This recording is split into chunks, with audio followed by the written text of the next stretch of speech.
Hello friends, कैसे हो आप सब। होप सो आप सब बढ़िया होंगे।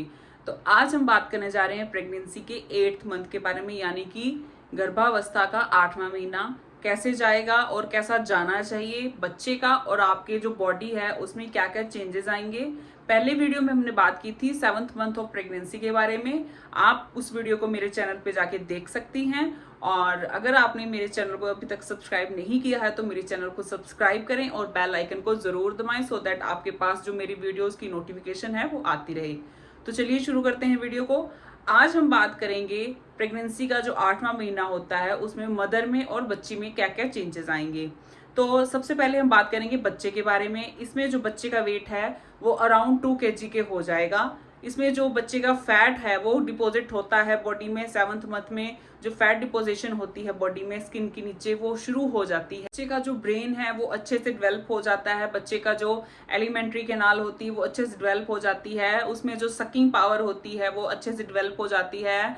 वो जो अंगूठा है अपना अंगूठा सक करने लग जाता है अंदर ही। और जैसे कि मैंने आपको पहले ही बताया था कि वो अम्नियोटिक फ्लूइड होता है, उसको बार बार पीता है, उसी को ही वो अपना एलिमेंट्री कैनाल से वो उसको आउट करता रहता है। जो अम्नियोटिक फ्लूइड होता है उसमें बच्चे का जो बोल दिया जाए नॉर्मल लैंग्वेज में तो सुसु का होता है, जो इम्यूनिटिक फ्लूइड मिक्स होता है। तो ये जब सारे काम होने लग जाते हैं तो बच्चा आपका जो है अच्छे से एक्टिव रहता है। आपको मूवमेंट्स होती हैं, अच्छी से फील होती हैं। बट जो 8th मंथ में आते आते जैसे जैसे ये मंथ बढ़ता रहता है आपको मूवमेंट्स जो होती हैं वो कम फील होती हैं। क्यों? क्योंकि जो बच्चा है अच्छे से ग्रो कर चुका होता है। आपकी यूट्रस के साइज को अच्छे से उसने कंफर्ट जो अपना जोन है उसमें ले लिया होता है। तो उसकी मूवमेंट्स होती हैं वो थोड़ी कम फील होती हैं। बट फिर भी आप ध्यान रखें कि आप 2-3 घंटे में उसका मूवमेंट जो होता है आपको फील हो रहा है या नहीं हो रहा है। अगर नहीं होता है तो आप अपनी डॉक्टर के पास जा सकती हैं। कुछ इसका जो रीजन ये भी रहता है कि जो इम्यूनिटिक फ्लूइड होता है वो कम होना शुरू हो जाता है, तो उसकी वजह से बच्चा जो है मूव नहीं कर पाता है। और जो आपकी बॉडी है आपके जो यूट्रस को आपके बच्चे को प्रिपेयर करने लग जाती है डिलीवरी के लिए। तो आपका जो फंडल हाइट रहती है, जो फंडस रहता है उससे थोड़ा नीचे की तरफ आने लग जाता है बच्चा आपका। ऊपर से आपका पेट जो है आपको खाली खाली महसूस होता है। आपको ये दिक्कत रह सकती है कि आपको जो हार्ट बर्न की प्रॉब्लम है वो ज्यादा बढ़ गई है, या फिर कभी कभी लेडीज में, कई लेडीज में ये कम भी हो जाती है। तो इसमें घबराने वाली बात नहीं है। आप थोड़े थोड़े टाइम में कुछ ना कुछ खाते रहें, चाय वगैरह अवॉइड करें, या फिर कोई भी स्पाइसी चीजें हैं, तली हुई चीजें हैं वो अवॉइड करें, सो दैट आपको हार्ट बर्न ना हो।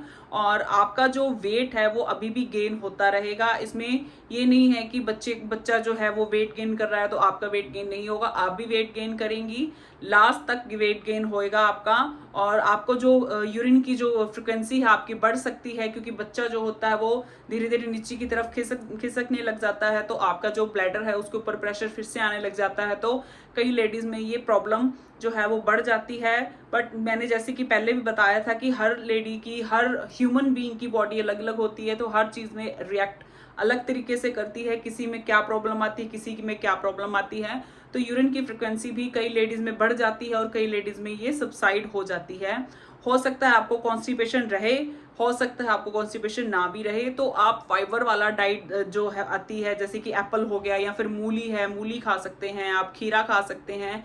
हाइड्रेशन जो जरूरी है बॉडी के लिए, आप हाइड्रेटेड रहें सो दैट आपको कॉन्स्टिपेशन ना हो। मेन बात आती है कॉन्ट्रैक्शंस की, यानी कि आपकी जो यूट्रस होती है वो बार बार कॉन्ट्रैक्ट करना शुरू कर देती है इस मंथ में आके। इसको बोलते हैं ब्रैक्सटन हिक्स कॉन्ट्रैक्शंस। जो आपकी बॉडी होती है, जो आपकी यूट्रस होती है वो डिलीवरी के लिए तैयार हो रही होती है। बट आपको डरने की बात नहीं है। इसको हम फॉल्स पेन्स भी बोल देते हैं। ये जो पेन होते हैं ये फॉल्स होते हैं। ये जो बॉडी होती है हमारी वो यूट्रस को रेडी कर रही होती है डिलीवरी के लिए। तो आपको डरने की जरूरत नहीं है इसमें। अगर आपका जो पेन है जो पीछे की तरफ जा रहा है, कमर की तरफ भी जा रहा है, तो आप अपने डॉक्टर को जरूर दिखाएं। आप वेट ज्यादा ना करें, क्योंकि जो ये फॉल्स पेन होते हैं ये अपने आप सबसाइड हो जाते हैं। बट जो रियल पेन होते हैं वो आगे से शुरू होके बैक की तरफ जाते हैं। तो आप समझ जाएं कि हो सकता है कि ये पेन जो है फॉल्स पेन्स ना हो। तो आप घर पे ना बैठे रहें, अपने डॉक्टर को ज़रूर दिखाएं। इस मंथ में आके आपको वीकली जो विजिट है आपका शुरू हो जाना चाहिए अपने डॉक्टर के पास, सो दैट आपकी जो HB है, आपके जो ब्लड टेस्ट जो भी आपके चल रहे हैं, अगर आपको थायराइड है या फिर डायबिटीज़ है, आपकी ट्रीटमेंट जो चल रहा है वो प्रॉपर होता रहे, क्योंकि इस मंथ में आपकी डिलीवरी हो सकता है कि आपके जो कॉन्ट्रैक्शंस होते हैं वो रियल हो, आपकी जो डिलीवरी है वो इसी मंथ में हो जाए, तो आपकी जो लास्ट की रिपोर्टिंग जो होती है वो आपको आपकी डॉक्टर को पता हो कि आपकी जो रिपोर्ट्स हैं वो क्या हैं क्या नहीं हैं। बच्चे की भी जो डोपलर स्टडी होती है वो जरूरी होती है इस मंथ में करवानी, जो सोनोग्राफी होती है उसमें बच्चे की जो वेन्स का, आर्टरीज का जो अम्बिलिकल कॉर्ड से जाता है ब्लड, उसमें पता लग जाता है कि उसमें अच्छे से फ्लो है या नहीं है, उसको अच्छे से न्यूट्रिशन मिल रहा है, ब्लड का नहीं मिल रहा है। तो ये जो चीज़ें हैं आपको ये चीज़ें ज़रूर करवानी है। अल्ट्रासाउंड, ब्लड टेस्ट आपके जो चल रहे हैं, अगर आपके हाथों पैरों में सूजन आती है या आपको एकदम से दिखाई देना बंद हो जाता है, एकदम से अंधेरा आ जाता है, धुंधला दिखने लग जाता है, या फिर आपकी हार्ट रेट बढ़ जाती है या आपको स्वेटिंग होती है, तो आप तुरंत अपने डॉक्टर को ज़रूर दिखाएं। आप घर पे बैठे कुछ भी अपना उपाय ना करें, क्योंकि ये जो प्रॉब्लम्स होती हैं ये प्रीक्लेम्शिया में लीड कर सकती हैं। अगर आप घर पे बैठे रहें और सोचते रहें कि ये सब कुछ सबसाइड हो जाएंगे, तो ऐसा कुछ नहीं होगा। अपने डॉक्टर से कंसल्ट करते रहें। कई मदर्स में ये दिक्कत रहती है, कई मदर्स में ये टेंशन रहती है कि जो मेरा बच्चा है वो वेट गेन कर रहा है या नहीं कर रहा है अच्छे से, तो इस चीज़ की टेंशन लेने की ज़रूरत नहीं है। सभी बच्चे अलग अलग तरीके से वेट गेन करते हैं, कभी कभी डिलीवरी के बाद उनका जो वेट है वो गेन होता है। आप अब इस चीज़ में ध्यान दें कि आफ्टर डिलीवरी मुझे बच्चे की कैसे कैसे केयर करनी है। आप अपना ध्यान थोड़ा उस साइड करें, पेरेंटिंग की तरफ जाएं आप। हो सकता है आपको जो नींद है वो कम आनी शुरू हो जाए, क्योंकि आपका जो पेट है काफ़ी बाहर की तरफ आ जाता है, तो आपको लेटने में बहुत ज़्यादा दिक्कत आती है, सोने में बहुत ज़्यादा दिक्कत आती है। और अगर आपका वाटर बैग जो है वो फट जाता है, आपको लीकेज दिखाई देती है, या आपको लगता है कि कुछ लिक्विड है वो बाहर की तरफ आ रहा है, तो आप अपने डॉक्टर को तब भी दिखाएं।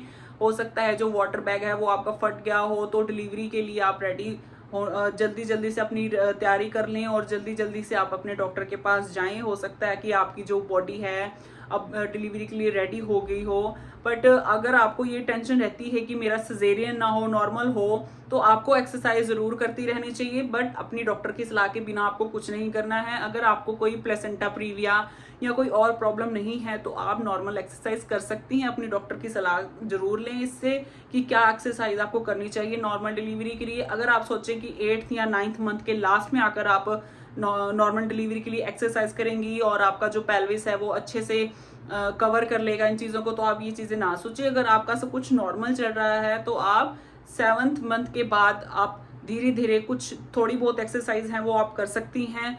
तो ये सब चीज़ें आप डॉक्टर की सलाह के बिना ना करें, डॉक्टर की सलाह ज़रूर लें, क्योंकि उनको आपकी हेल्थ का ज़्यादा पता होता है और आपकी बच्चे की हेल्थ का ज़्यादा पता होता है। जब भी अपनी डॉक्टर के पास विजिट करने जाएं तो उनसे ज़रूर ये बात पूछ लें कि पीडियाट्रिशियन आ रहे हैं। अगर नहीं आ रहे हैं आफ्टर डिलीवरी तो आप अपनी पीडियाट्रिशियन से कंसल्ट करके रखें कि आपको डिलीवरी के बाद आपके बच्चे को वो ज़रूर देखने आए, और वैक्सीनेशन के लिए कंफर्मेशन करके रखें, सो दैट आपका जो प्री प्लानिंग जो होती है ये आपके लिए बहुत ज़्यादा अच्छी रहती है, so that on the time आपको ये प्रॉब्लम ना आए और आपका जो ध्यान है वो भी इन चीज़ों में ज़्यादा रहे, सो दैट आपको जो टेंशन्स रहती हैं कि मेरी नॉर्मल डिलीवरी होगी या सिजेरियन होगा या कुछ और दिक्कत ना आए, तो इन चीज़ों से भी ध्यान हट जाता है। क्योंकि टेंशन से आपका हो सकता है बीपी में प्रॉब्लम आए, फ्लक्चुएट हो जाए, या फिर आपको कोई और प्रॉब्लम हो, क्योंकि आपका खुश रहना ज़्यादा ज़रूरी है आपके बच्चे की हेल्थ के लिए। ये जो सारी बातें थी वो थी 8th मंथ के बारे में। अगर आपके कोई क्वेश्चन है या कोई आपको मन में आता है कि अब मुझे ये दिक्कत है तो मैं क्या करूँ, तो आप मुझे कमेंट बॉक्स में ज़रूर पूछ सकते हैं। और अगर आपने मेरे चैनल को सब्सक्राइब नहीं किया है अभी तक तो मेरे चैनल को सब्सक्राइब ज़रूर करें और बेल आइकन को दबाना ना भूलें, सो दैट मेरी वीडियो की नोटिफिकेशन आपके पास आती रहे। तब तक के लिए अपना ध्यान रखें।